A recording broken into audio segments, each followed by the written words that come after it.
કેવી સત્ય હકીકત હેડિંગ છે એનું નામ, કેવી સત્ય હકીકત.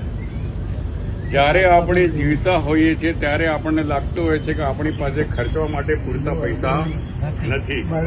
સાચું તો એ છે કે જ્યારે મૃત્યુ થશે ત્યારે મોટાભાગનો ધન ખર્ચા વગરનું રહી જશે.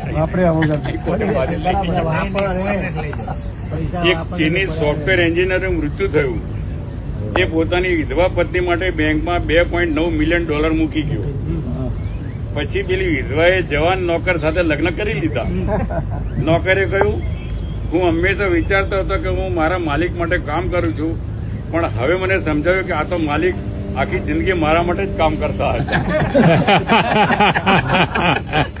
એટલે જરૂરી એ છે કે વધારે ધન ભેગું કરવાને બદલે વધારે જીવવું, સારા અને સ્વસ્થ શરીર માટે પ્રયત્ન કરીએ અને આપણે જે ભેગા થઈએ બરોબર છે.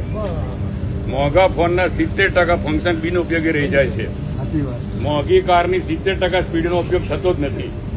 આલીશાન મકાનનો 70% હિસ્સો હંમેશા આપણે ખાલી જ રહે છે, વાપરી શકતા નથી. પૂરા કબાટમાંથી 70% કપડા તો પડ્યા જ રહે છે, રિટાયર થવા પડ્યા જ રહેતા. પૂરા જીવનની કમાણીનો 70% હિસ્સો બીજા માટે રહી જાય છે.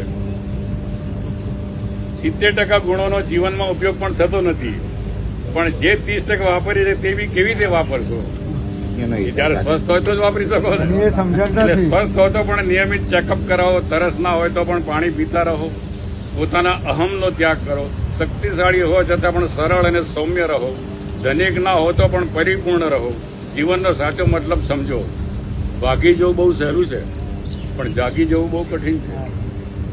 ભાગી જવું બહુ સહેલું છે, પણ જાગી જવું બહુ કઠિન છે. હૃદય કેવું ચાલે છે એ તો ડોક્ટર બતાવી દેશે, પણ હૃદયમાં શું ચાલે છે એ માટે તો સાચા દોસ્તો જ જોઈએ.